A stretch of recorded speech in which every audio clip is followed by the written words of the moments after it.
You know, one of my favorite sayings is, you don't know what you don't know.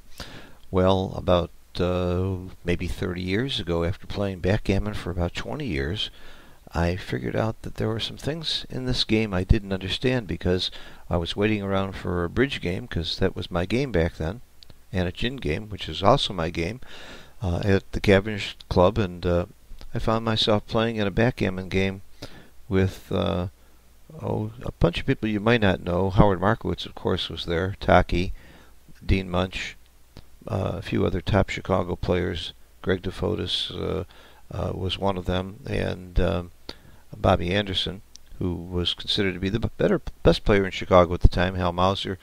Anyway, great players, and all of it. And they cleaned my clock. I realized that there were things I just didn't know.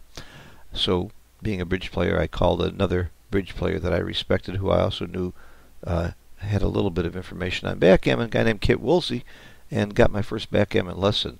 And boy, was that an eye-opener, how much I didn't know. Well, today I'm still taking lessons from Kit Woolsey, and here's one, very good one, that's up on the website, mindgamecenter.com, where you can buy lessons from Kit Woolsey, Bill Roberti, Falafel, Jake Jacobs, many others, Mary Hickey, for as low as 99 cents. Let's just take a look at this lesson from Kit Woolsey. Black to play 2-1. How would you play it?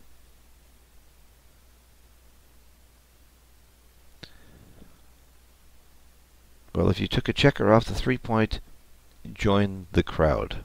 We almost all do that, and it's very, very wrong. The right play is to play 2 checkers off the 6-point. Why is that? Well, why should I tell you when we've got Kit Woolsey who can tell you? I'll just read it to you in case you can't read the fine print. It is tempting to play 3 off, ripping a checker off and holding the 6-point as long as possible. Also, 6-3 is attractive, leaving a smooth position. Both plays are 100% safe for the next roll. Despite this, the best play is 6-5, 6-4. Those 5 and 4 points all need all the reinforcement they can get. If you make one of the other plays and then roll 2 5s before you clear the 6-point, you lose your 5-point and might have to leave a shot there. In addition, spares on the 4-point are important. Once the 6-point is cleared, 4s become your problem number as you try to clear the 4-point. So an extra checker on the 4-point is also valuable.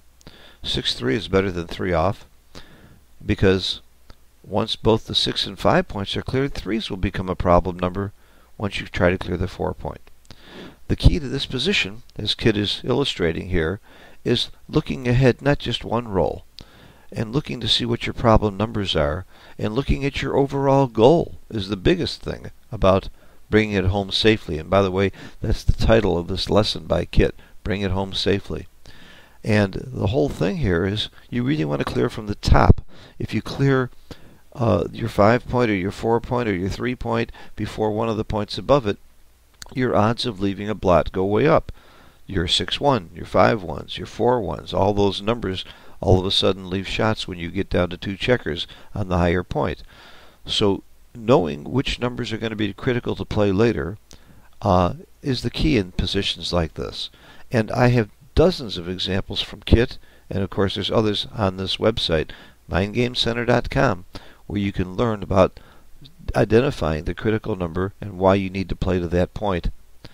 Now, for those of you who are technicians and more into the numbers, this was just a sample. As Kit shows below, there are 10 more plays where you can test yourself, and then you can view them as flashcards later on if you miss any of them. And the 10 plays that he shows, he'll actually show you the rollout done by Extreme Gammon, so you can see what the numbers are. There are some people looking at this saying, well, this is probably in a money game or a normal match score, and if you want to get more gammons, you need to take one off. Well, to answer that, surprisingly, you actually win fewer gammons by taking one off.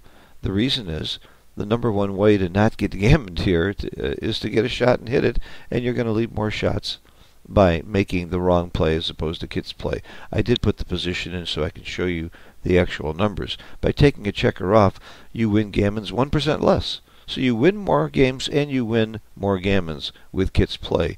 Clearly right for all the reasons Kit states. But again, back to my original hypotheses, you don't know what you don't know. You wouldn't know this unless you studied it. You wouldn't know this intuitively. Albert Einstein could be given the rules of backgammon and shown this position, and I don't think he would readily know the right play here. You have to understand that there are many things about this game that you will discover if you play for 100 years, but you will discover them in 2 seconds if you read something by a master like Kit Woolsey or Bill Roberti or one of the other people on mindgamecenter.com.